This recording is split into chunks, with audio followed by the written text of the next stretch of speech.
अगर आपके पास ट्रेडिंग में सक्सेस हासिल करने का रोड मैप ही नहीं है तो आपका ट्रेडिंग का फ्यूचर शुरू होने से पहले ही खत्म हो जाएगा। सिर्फ और सिर्फ यूट्यूब वीडियो देख के आप प्रॉफिटेबल ट्रेडर नहीं बन सकते। ट्रेडिंग शुरू करने से पहले आपको पता होना चाहिए कि आपको कौन सी ट्रेडिंग करनी है, कौन से मार्केट में काम करना है, फुल टाइम ट्रेडिंग करनी है या पार्ट टाइम, ट्रेडिंग में क्या सीखना है, कहाँ से सीखना है और कैसे सीखना है। ये सारे क्वेश्चंस के आंसर मैं इस वीडियो में दूंगा। चलिए फिर 2026 को वैल्यूएबल बनाते हैं। Step number 1, find your why. यही वो पहला स्टेप है जो डिसाइड करेगा कि आप मार्केट में सरवाइव करेंगे या फिर बाहर होगे। लेकिन इसके बारे में कोई सिखाता ही नहीं। देखो, खुद से क्वेश्चन पूछो कि आपको ट्रेडिंग क्यों करनी है। ऑब्वियसली आपको पैसा चाहिए, लेकिन दो तरह के लोग ट्रेडिंग करते हैं। एक टाइप के लोग जिसको लगता है कि वो ट्रेडिंग से जल्दी पैसा बना लेंगे, 10-20 हजार डाल के डेली का 1000-2000 का प्रॉफिट कर लेंगे। मैक्सिमम लोगों का माइंडसेट ऐसा ही होता है।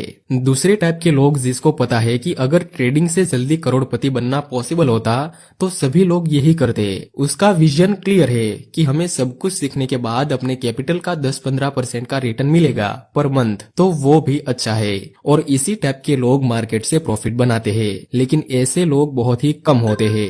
तो यहाँ पे दो रास्ते हैं, एक तरफ है बर्बादी और दूसरी तरफ है स्लो स्लो सक्सेस। आपको किस कैटेगरी में रहना है वो आप डिसाइड कर लेना। स्टेप नंबर 2, ट्रेडिंग में क्या सीखना है, कहां से सीखना है और कैसे सीखना है। तो सुनो, ट्रेडिंग के लिए अलग अलग कॉन्सेप्ट अवेलेबल है, जैसे smart money concept, indicator, price action, price delivery model, mathematical model. लेकिन एज ए बिगिनर आपको ये सभी कॉन्सेप्ट को एक साथ नहीं सीखना है। स्टार्टिंग में आपको सिर्फ टेक्निकल एनालिसिस के ऊपर ध्यान देना है। टेक्निकल एनालिसिस दो चीजों से बना है, प्राइस एक्शन प्लस इंडिकेटर। ये सीखने के बाद ही आपको एसएमसी सीखना है, क्योंकि प्राइस एक्शन से ही एसएमसी बना है। आप बोल सकते हैं कि प्राइस एक्शन का एडवांस वर्जन है एसएमसी। अगर आप बेसिक सीखे बिना डायरेक्ट एडवांस सीखने जाएंगे तो आप वो चीज ढंग से नहीं सीख पाएंगे। और मैं बता दूं, प्राइस एक्शन भी काम करता है और एसएमसी भी काम करता है। दूसरा क्वेश्चन, कहां से सीखना है। देखो, आप जो कुछ भी सीखना चाहते हो वो यूट्यूब में अवेलेबल है, तो आप यही से सब कुछ सीख सकते हैं। दूसरा ऑप्शन कि आप किसी अच्छी बुक को परचेस करें और उसमें से सीखना स्टार्ट करें। किताबें ही वो चीज है जो नॉर्मल इंसान को भी महान बना देती है। तीसरा, आप किसी कोर्स को खरीद सकते हो, लेकिन मैं कहता हूँ कि अभी आपको कोर्स खरीदने की जरूरत नहीं है। यूट्यूब और बुक्स आपके लिए बेस्ट ऑप्शन रहेंगे। तीसरा क्वेश्चन, कैसे सीखना है। ये पॉइंट सबसे ज्यादा जरूरी है, क्योंकि 90% लोग इसी जगह पर गलती कर देते हैं और कंसिस्टेंसी प्रॉफिट नहीं बना पाते। इसलिए ध्यान से समझना कि आपको सीखना कैसे है। देखो, लोग क्या करते हैं, यूट्यूब में वीडियो देखते हैं, एक के बाद दूसरा, दूसरे के बाद तीसरा। ये गलत तरीका है यूट्यूब से ट्रेडिंग सीखने का। सही तरीका क्या है, आपने कोई लेक्चर देखा ट्रेडिंग के कॉन्सेप्ट का, अब क्या करना है, उस वीडियो में जो भी बताया गया है उसको अपनी नोट्स में लिख लो। आपने वीडियो देखा, अपनी नोट्स में लिखा, गुड। अब रियल चार्ट को देखो और आपने जो सीखा उसको लाइव एक बार देख लो कि आपने जो सीखा वो किस तरह से काम करता है। ट्रेडिंग व्यू में जाके आप दुनिया भर के चार्ट को देख सकते हैं। लेट सपोज कि आपने ट्रेंड आइडेंटिफाई के ऊपर पहला चैप्टर देखा, उसको अपनी नोट्स में लिखा, फिर ट्रेडिंग व्यू में जाके लाइव प्रैक्टिस की कि ट्रेंड को देखना कैसे है। उसके बाद दूसरा चैप्टर सपोर्ट रेजिस्टेंस का सीखा, उसको नोट्स में लिखा, फिर ट्रेडिंग व्यू में जाके लाइव देखा कि सपोर्ट रेजिस्टेंस को ड्रॉ कैसे करना है। उसके बाद आपने तीसरा चैप्टर सीखा ट्रेंड लाइन का, नोट्स में लिखा। उसके बाद ट्रेडिंग व्यू में जाके लाइव ट्रेंड लाइन बना के देखी। तो इस तरह से आपको पूरा प्राइस एक्शन और टेक्निकल एनालिसिस सीखना है, और इसमें आपका काफी टाइम लगेगा, लेकिन मेरा यकीन मानो, इस तरह से सीखने से आपको काफी अच्छा रिजल्ट मिलेगा। अब ट्रेडिंग तो सीख लिया, लेकिन कौन सी ट्रेडिंग आपके लिए बेस्ट है। ट्रेडिंग में तो स्कैल्पिंग भी आती है, इंट्राडे भी आती है, स्विंग ट्रेडिंग भी आती है और ऑप्शन ट्रेडिंग भी आती है। तो एज ए बिगिनर इसमें से आपके लिए कौन सी ट्रेडिंग बेस्ट है। फॉर एग्जांपल स्कैल्पिंग, इसमें आपका ट्रेड कुछ मिनट से लेके कुछ ही घंटों में खत्म हो जाएगा। बहुत ही स्मॉल टाइम में या तो आपका स्टॉप लॉस हिट होगा या तो फिर आपका प्रॉफिट टारगेट। स्कैल्पिंग में आपको जल्दी डिसीजन लेने होते हैं। ट्रेड बहुत सारे मिलेंगे, लेकिन साइकोलॉजिकल इशू भी इसमें ज्यादा आएंगे। एज फॉर बिगिनर स्कैल्पिंग आपके लिए रिस्की काम रहेगा। जब आपको मार्केट में अच्छा खासा एक्सपीरियंस हो जाए तभी आपको स्कैल्पिंग करनी चाहिए। और इंट्राडे में आपको एक ही दिन में बाय और सेल करना रहेगा। अगर आज आपने बाय किया तो आज ही आपको सेल करना पड़ेगा, फिर चाहे आपको प्रॉफिट हो या फिर लॉस। इसमें टाइम लिमिट की वजह से इंट्राडे ट्रेडिंग भी आपको अभी नहीं करनी चाहिए। और स्विंग ट्रेडिंग में आपको टाइम की कोई लिमिट नहीं। आज आपने बाय किया तो आप 15 दिन बाद भी उस स्टॉक को सेल कर सकते हैं। आप 1-2 महीनों बाद भी अपने स्टॉक को सेल कर सकते हो। और स्विंग ट्रेडिंग में ज्यादा नॉइस भी नहीं होगा, जिस वजह से स्टार्टिंग में आपको स्विंग ट्रेडिंग करनी चाहिए। और ऑप्शन ट्रेडिंग से तो दूर ही रहना है। लोग कहेंगे कि ऑप्शन से जल्दी पैसा बनेगा, ये वो, किसी की बात मत सुनो। ऑप्शन ट्रेडिंग में जितनी स्पीड से पैसा बनेगा उसकी डबल स्पीड से अकाउंट खाली होगा। अब बात करते हैं कौन से मार्केट में आपको काम करना है। 3 तरह के मार्केट अवेलेबल है, इंडियन मार्केट, फॉरेक्स मार्केट और क्रिप्टो मार्केट। मैंने ये तीनों मार्केट में काम किया है, सो मैं इजीली आपको गाइड कर सकता हूँ कि आपके लिए कौन सा मार्केट सही है। इंडियन मार्केट में आप स्टॉक को बाय और सेल कर सकते हो। फॉरेक्स मार्केट में आप करेंसी पेयर्स में ट्रेड कर सकते हैं। और क्रिप्टो मार्केट में आप कॉइन्स को बाय और सेल कर सकते हो, जैसे बिटकॉइन, इथेरियम, सोलाना, ये सब। हमारा इंडियन मार्केट 9:30 से 3:30 तक ओपन रहता है।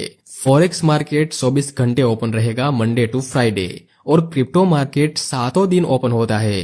इंडियन मार्केट में मूवमेंट थोड़ा स्लो होगा, मतलब कोई स्टॉक है वो 500 रुपए पे था तो एक ही दिन में वो मैक्सिमम से मैक्सिमम 550 या फिर 650 तक जा सकता है, मैक्सिमम बताया मैंने। वहीं पे फॉरेक्स मार्केट में मूवमेंट थोड़ी ज्यादा होगी। और क्रिप्टो मार्केट में तो भयानक तरीके से मूवमेंट आती है, मतलब कभी कभार तो बिटकॉइन में 15-20 मिनट में 2000-3000 पॉइंट की मूवमेंट आ जाती है। और पैसा वही मार्केट में बनेगा जहाँ पे मूवमेंट है। अगर आप 10,000 रुपए से तीनों मार्केट में ट्रेड करेंगे तो ये 10,000 का ज्यादा और जल्दी रिटर्न मिलेगा फॉरेक्स और क्रिप्टो मार्केट में। इंडियन मार्केट में ये 10,000 का कुछ खास रिटर्न नहीं मिलेगा। अब शायद आपने मन बना लिया होगा कि आपको क्रिप्टो और फॉरेक्स मार्केट में ट्रेडिंग करनी चाहिए, लेकिन मैं कहता हूँ कि आपको ना ही क्रिप्टो मार्केट में ट्रेडिंग करनी चाहिए और ना ही फॉरेक्स मार्केट में ट्रेडिंग करनी चाहिए। आपको ट्रेडिंग करनी चाहिए इंडियन मार्केट में। और आपको ऐसा क्यों करना चाहिए, इसके मैं कुछ रीजन बताता हूँ। देखो, फॉरेक्स मार्केट इंडिया में इलीगल है, आपको जेल भी हो सकती है और जुर्माना भी देना पड़ सकता है अगर आपने फॉरेक्स मार्केट में ट्रेडिंग की तो सिक्योरिटी की बात करें तो इंडिया में फॉरेक्स मार्केट में काम करना सिक्योर नहीं रहेगा, ये मेरा मानना है। एज पर इंडियन लॉ आप सिर्फ उसी करेंसी पेयर में ट्रेड कर सकते हैं जिस पेयर में INR हो, जैसे GBP INR, euro INR, USD INR, GBP USD, USD JPY, USD CAD, euro USD, इसमें आप ट्रेड नहीं कर सकते। बाय द वे, फिर कभी फॉरेक्स मार्केट के बारे में डिटेल वीडियो बनाऊंगा। फिलहाल के लिए आप इतना समझो कि फॉरेक्स मार्केट में सेफ्टी और सिक्योरिटी का अभाव होगा। अब बारी है क्रिप्टो मार्केट की। क्रिप्टो मार्केट इलीगल नहीं है, इसमें ज्यादा मूवमेंट होने की वजह से आपको प्रॉफिट भी जल्दी होगा, लेकिन फिर भी आपको शुरुआत में क्रिप्टो में काम नहीं करना चाहिए क्योंकि इसमें मूवमेंट होती है। अब ये क्या बोल दिया मैंने, ये क्या बात हो गई, ध्यान से समझो। Crypto market high volatile market है, इसमें प्राइस बहुत ही तेजी से ऊपर नीचे होगा, बिग स्पाइक आते हैं, बिग मूवमेंट आते हैं। नो डाउट बड़ी मूवमेंट में पैसा बनता है, लेकिन ऐसी बड़ी मूवमेंट को कैच करने की काबिलियत भी तो आप में होनी चाहिए। फॉर एग्जाम्पल, आपने अभी अभी बाइक चलाना सीखा तो आप धीरे धीरे बाइक चलाएंगे, राइट? लेकिन अगर अभी अभी आपने बाइक चलाना सीखा और आप 80-90 की स्पीड से बाइक चलाने लगे तो क्या होगा? एक्सीडेंट होने की संभावना ज्यादा होगी, है ना? क्योंकि आपने नई नई ड्राइविंग सीखी। इसको ऐसे समझो कि क्रिप्टो में ट्रेडिंग करना मतलब 80-90 की स्पीड से बाइक चलाने जैसा है और इंडियन मार्केट में ट्रेडिंग करना मतलब 30 से 40 की स्पीड से बाइक चलाने जैसा है। इसलिए शुरुआत में जब आप बिगनर होते हैं तब आपको इंडियन मार्केट में काम करना चाहिए और जब एक्सपीरियंस हो जाए, नॉलेज इंप्रूव हो जाए, तभी आपको क्रिप्टो मार्केट में ट्रेडिंग करनी चाहिए। तो कौन सा मार्केट चुना आपने? बिगनर हो तो इंडियन मार्केट, एक्सपीरियंस होने के बाद क्रिप्टो मार्केट। अब ऑलमोस्ट सब कुछ समझ लिया आपने, कौन सी ट्रेडिंग करनी है, कौन सा मार्केट, क्या सीखना, कैसे सीखना। लेकिन कुछ बातों का आपको ध्यान रखना पड़ेगा वरना प्रॉफिट की बजाय लॉस कर दोगे। नंबर 1, हमेशा प्रैक्टिस करके रियल मनी से ट्रेड करना। मतलब आपने किसी स्ट्रेटेजी को सीखा और डायरेक्ट रियल मनी से ट्रेड कर लिया, ये नहीं होना चाहिए। पहले चेक तो कर लो कि वो स्ट्रेटेजी काम करती भी है या फिर नहीं। नंबर 2, मनी मैनेजमेंट के बगैर आप मार्केट में सरवाइव नहीं कर पाएंगे। इसलिए एक काम करना, ट्रेडिंग स्टार्ट करने से पहले रिस्क मैनेजमेंट और मनी मैनेजमेंट को अच्छी तरह से सीख लेना, और जब आप ट्रेडिंग से प्रॉफिट बनाने लगेंगे तब शायद आपको एक थॉट आएगा कि अब मैं फुल टाइम ट्रेडिंग कर लेता हूँ। ये गलती मत करना, ट्रेडिंग को फुल टाइम नहीं करना चाहिए क्योंकि ट्रेडिंग में रिस्क तो है ही। अगर भगवान ना करे और आपका बड़ा लॉस हो गया तो क्या करोगे? खाओगे क्या? घर कैसे चलाओगे? राइट? और सच कहूँ तो कोई भी फुल टाइम ट्रेडिंग नहीं करता। ट्रेडिंग के साथ कोई बिजनेस करता है, ट्रेडिंग के साथ कोई रियल एस्टेट में काम करता है, तो कोई ट्रेडिंग के साथ कंटेंट क्रिएट करता है, क्योंकि वो सबको मालूम है कि सिर्फ ट्रेडिंग के ऊपर डिपेंड नहीं रहना चाहिए।